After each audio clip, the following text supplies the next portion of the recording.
अस्सलाम वालेकुम students, my self Adeel Ashraf, lecture computer science. Students, जैसा कि आप जानते हैं कि क्लास नाइन्थ चैप्टर नंबर 2 उसको हमने डिस्कस किया डिटेल के साथ। तो at the end of the chapter हमारे पास सिंपल सी एक्सरसाइज है।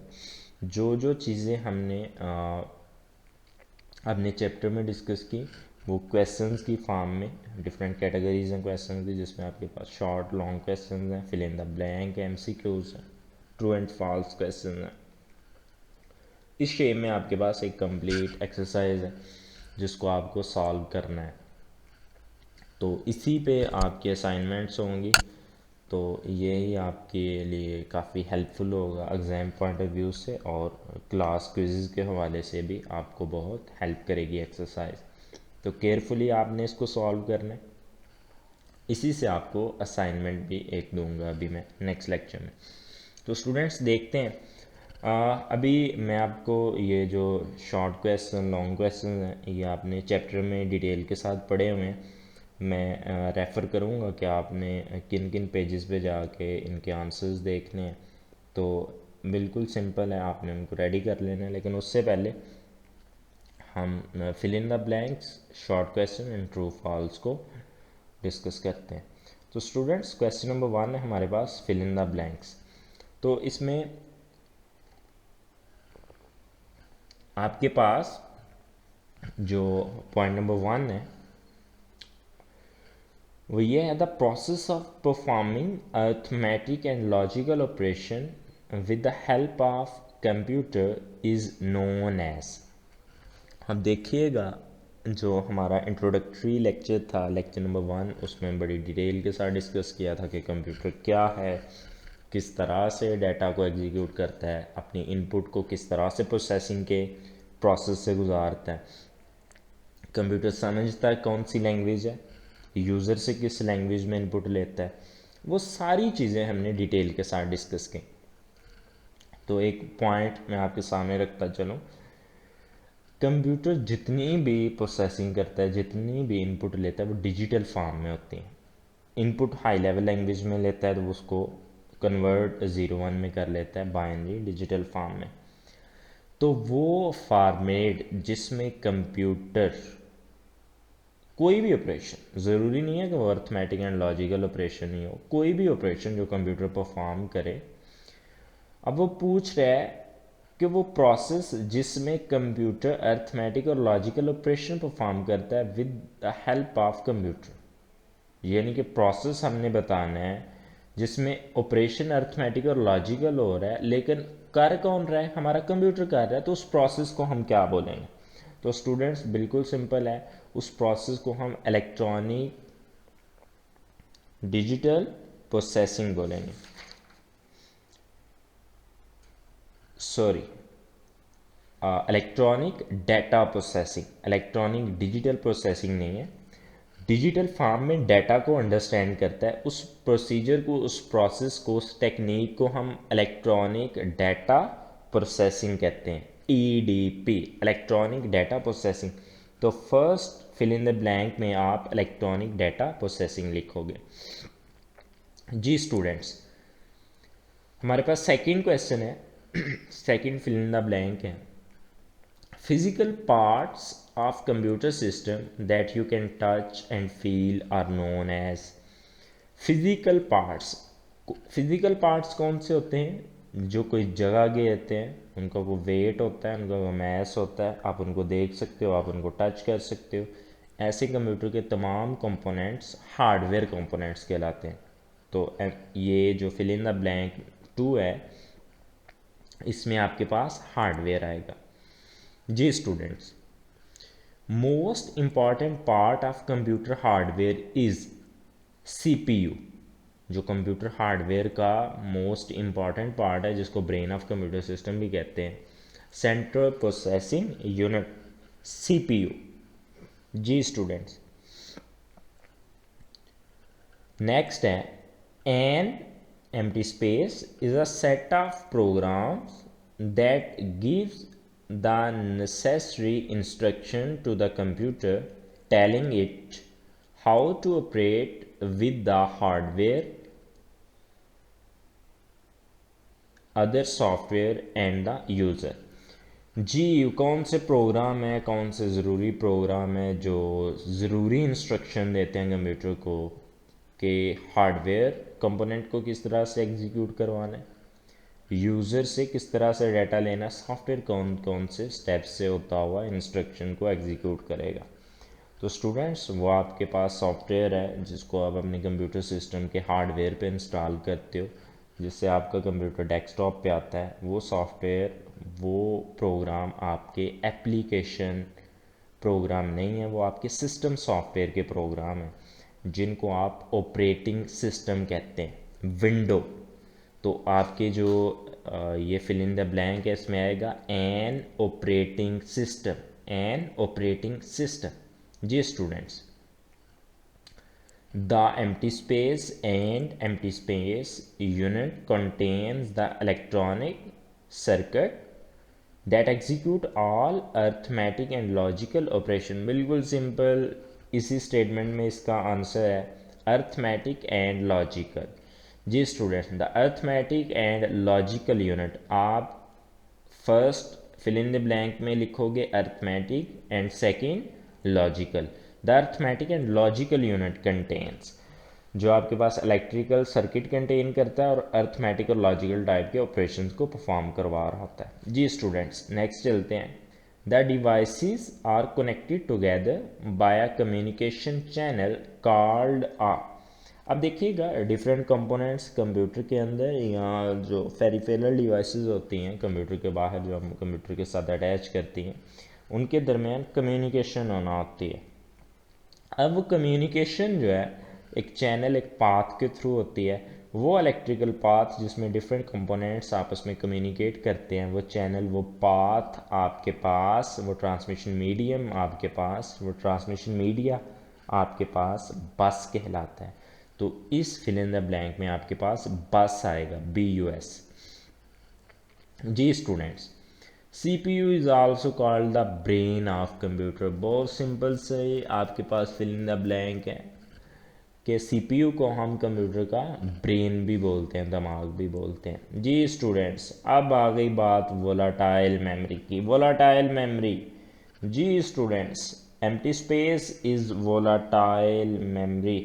अब देखिएगा, वोलाटाइल मेमोरी कौन सी होती है। वोलाटाइल, अगर आप वर्ड नहीं यूज़ करना चाहते तो आप इसकी जगह पे ऐसी मेमोरी का भी वर्ड यूज़ कर सकते हैं जो डाटा को टेम्प्ररी तौर पे, डाटा को परमानेंटली सेव नहीं करती।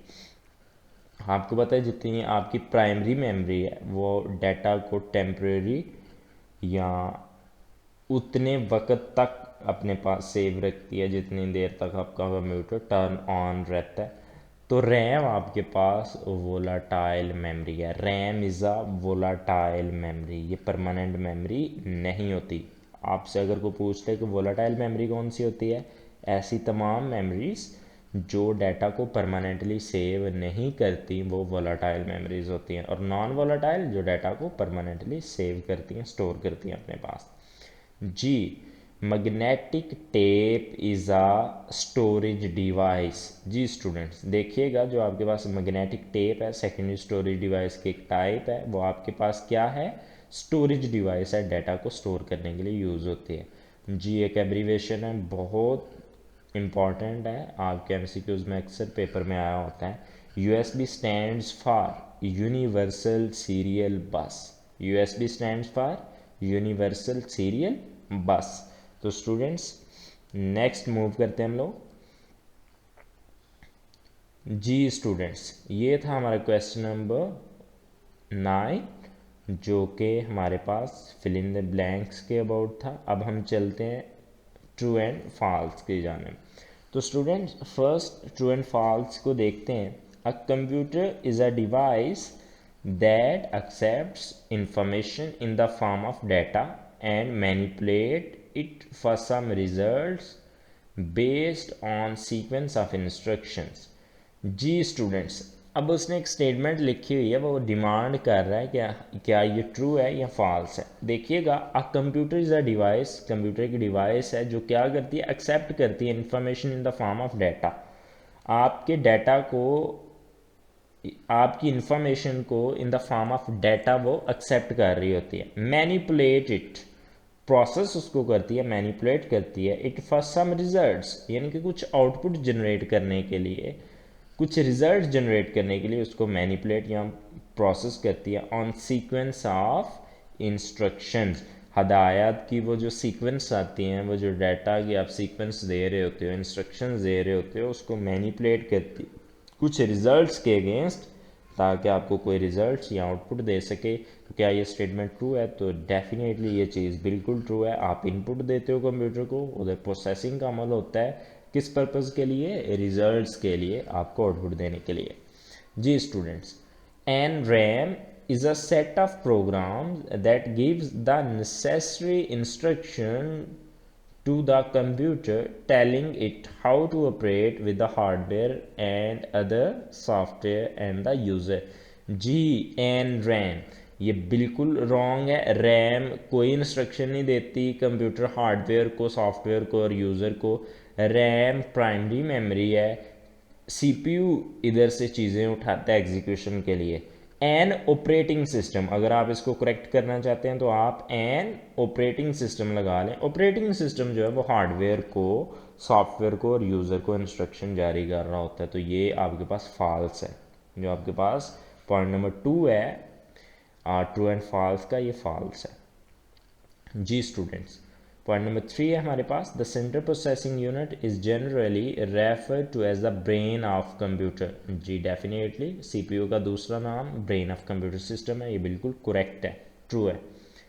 Data bus is an electronic path that connects the central processing unit, memory, input output devices and secondary storage devices। जी बिल्कुल करेक्ट। आपके पास जो डाटा बस है वो आपके पास सीपीयू को कनेक्ट करती है, मेमोरी को कनेक्ट करती है, इनपुट आउटपुट डिवाइसेस को कनेक्ट कर रही होती है और सेकेंडरी स्टोरेज को कनेक्ट करवा रही होती है। Main memory is sometime called as secondary memory, बिल्कुल रॉन्ग है, बिल्कुल गलत है, फॉल्स है। मेन मेमोरी को कभी भी हम सेकेंडरी मेमोरी नहीं बोलते। मेन मेमोरी आपके पास प्राइमरी मेमोरी होती है। जी students, the memories which do not lose their content on failure of power supply are known as non volatile memories. जी स्टूडेंट्स, वो डिमांड कर रहा है आपसे कि कौन सी ऐसी मेमोरीज़ हैं जो डाटा को बिल्कुल लॉस नहीं होने देती, डाटा आपका बिल्कुल ज़ाया नहीं होता। जब पावर सप्लाई आप कट डाउन कर दें, शट ऑफ कर दें अपने कंप्यूटर सिस्टम को और आपका डाटा सेव रहे, ऐसी मेमोरीज़ को क्या बोलते हैं? नॉन वोलाटाइल मेमोरीज़ ही बोलते हैं। ये बिल्कुल करेक्ट है। A serial port allows a serial hardware device to communicate with the computer by transmitting one bit of information at a time। जी स्टूडेंट्स, हमने सीरियल, पैरेलल और यूएसबी पोर्ट को discuss किया था। ये बिल्कुल ट्रू है। जो हमारे पास सीरियल पोर्ट है उसमें डाटा की ट्रांसफॉर्मेशन होती है वो 1 बिट पर टाइम होती है, यानी कि एक टाइम के अंदर एक सिंगल बिट डाटा का आप ट्रांसफ़र कर सकते हैं। जी स्टूडेंट्स, आपके पास पॉइंट नंबर 8 है, address bus connects CPU, RAM and other input output devices. तो बिल्कुल रॉन्ग है। आपको पता है जो आपके पास एड्रेस बस है वो सिर्फ सीपीयू और मेमोरी को कनेक्ट करवा रही होती है, वो अदर इनपुट आउटपुट डिवाइसेस को कनेक्ट नहीं करवा रही होती है। तो ये गलत है। जी स्टूडेंट्स, क्वेश्चन नंबर 9 है आपके पास, registers are high speed memory location in the CPU। Ji small storage area inside the CPU are known as register। तो CPU जो होते हैं वो हाई स्पीड होते हैं और ये CPU के अंदर ही लोकेशंस होती हैं। तो ये बिल्कुल करेक्ट है। जी पॉइंट नंबर 10 है, instructions in ROM read only memory are used in booting process। जी बिल्कुल करेक्ट है। आपको पता है रोम जो है वो यूज़ होती है बूटिंग प्रोसेस के लिए। अब बूटिंग प्रोसेस क्या होता है ये पहले लेक्चर्स में भी मैं डिस्कस कर चुका हूँ। बूटिंग प्रोसेस जब कंप्यूटर सिस्टम आपका डेस्कटॉप पे आता है, जब आप कंप्यूटर सिस्टम को ऑन करते हो तो आपकी जो हार्ड ड्राइव होती है, हार्ड डिस्क होती है, उसके अंदर जिधर विंडो इंस्टॉल होती है वो बूट मेन्यू होता है, उधर से डाटा मेमोरी उठाती है आपकी प्राइमरी मेमोरी जो रोम भी उसका पार्ट है, और देन आपका कंप्यूटर सिस्टम डेस्कटॉप पे आता है। तो ये सारा काम कंप्यूटर को पावर सप्लाई जब आप प्रोवाइड करते हो उसके बाद कंप्यूटर का डेस्कटॉप तक आने तक का जितना भी प्रोसीजर है, जितना भी प्रोसेस है, वो सारे का सारा बूटिंग प्रोसीजर है, बूटिंग प्रोसेस है। जी स्टूडेंट्स, तो ये थे आपके ट्रू एंड फॉल्स। नेक्स्ट हम मूव करते हैं choose the correct option, MCQs type आपका जो क्वेश्चन एक्सरसाइज का उस पर। तो देखते हैं इसमें कौन कौन से क्वेश्चन आपको दिए गए हैं। विच of the following devices is not inside the system unit, यानी कि सिस्टम यूनिट के अंदर कौन सी डिवाइसेस नहीं होती। रैंडम एक्सेस मेमोरी ये मौजूद होती है उसके अंदर। मोनीटर, जी मोनीटर सेपरेट होता है आपके सिस्टम यूनिट से अलहदा होता है, सिस्टम यूनिट के अंदर मौजूद नहीं होता। नेक्स्ट भी देख लेते हैं। द हार्ड डिस्क ये भी मौजूद होती है। CD रोम, DVD रोम ये भी मौजूद होता है। मॉडम भी मौजूद होती है। तो मोनीटर जो है वो इसका करेक्ट ऑप्शन है कि कौन सी ऐसी चीज़ है जो सिस्टम यूनिट के अंदर मौजूद नहीं होती, तो मोनीटर उसके अंदर मौजूद नहीं होता। जी students, next which of the following is a part of computer system, कौन सी चीज़ जो है वो कंप्यूटर सिस्टम का पार्ट है। Central processing unit, definitely. Memory, input output units, all of the above, none of the above. तो जितने भी ये पार्ट्स दिए गए हैं ये सारे के सारे कंप्यूटर सिस्टम के पार्ट्स हैं। Central processing unit, memory, input output unit, all of the above. ये तो ऑल ऑफ द अबव आपके पास ये तीनों कंप्यूटर के पार्ट हैं। जी स्टूडेंट्स, नेक्स्ट आपके पास है the arithmetic logic unit can perform, जो आपका अर्थमेटिक और लॉजिकल यूनिट होता है वो कौन कौन सी चीज़ें परफॉर्म कर सकता है। Addition, subtraction, multiplication, all of these या नन ऑफ द अबव। जी स्टूडेंट्स, एडिशन भी परफॉर्म करते हैं, सब्ट्रैक्शन भी, मल्टीप्लिकेशन भी, ये सारे अर्थमेटिक ऑपरेशंस उसने दिए हुए हैं अभी, तो ये सारे परफॉर्म किए जा सकते हैं। तो ऑल ऑफ द अबव इसका करेक्ट आंसर है। जी students, next the system bus is use to connect the following units. अब आपके पास जो सिस्टम बस है वो किन किन यूनिट्स को, किन किन पार्ट्स को आपस में कनेक्शन उसका क्रिएट करवा रही होती है, उसका कनेक्शन बिल्डअप करवा रही होती है, वो कौन कौन से यूनिट्स हैं। तो central processing unit, CPU, main memory, RAM ROM, input output devices, correct. All of the above, all of the above ठीक हो गया, नन ऑफ अबव। जी, तो ये जितने भी पार्ट्स हैं इन सब को आपकी सिस्टम बस कनेक्ट करवा रही होती है, तो ऑल ऑफ द अबव आपका करेक्ट आंसर होगा। जी students, which of the following is not a type of bus in computer, कौन सी जो नीचे दी गई बसेस हैं इनमें से कौन सी कंप्यूटर बस नहीं है। तो डेटा बस टाइप है कंप्यूटर बस की, एड्रेस बस टाइप है, पावर बस बिल्कुल नहीं है, कंट्रोल बस, जी ये है ऑल ऑफ द अबव। तो स्टूडेंट्स, जैसा कि हमने पढ़ा था बस की बेसिक, सिस्टम बस की बेसिक 3 टाइप्स होती हैं, डेटा बस, एड्रेस बस और कंट्रोल बस। पावर बस कंप्यूटर बस नहीं होती, तो ये करेक्ट आंसर इसका C होगा। तो स्टूडेंट्स, ये था आज का आपका लेक्चर, उम्मीद करता हूँ आपको समझ आया होगा। अब ये जो एक्सरसाइज मैंने आपको पढ़ाई है इसी के आगे नेक्स्ट आपने क्या करना है, एक असाइनमेंट बनानी है जिसमें बिल्कुल वाज़िया तौर पर आपकी राइटिंग समझ आ रही हो। आपने स्नैप्स बना के अपलोड करने हैं उधर कमेंट बॉक्स में या डिस्कशन का जो पोर्टल है उधर आपने अपनी असाइनमेंट बनानी है। इस एक्सरसाइज को असाइनमेंट की फॉर्म में नेक्स्ट 2 लेक्चर्स में आपने मुझे सबमिट करवाना है।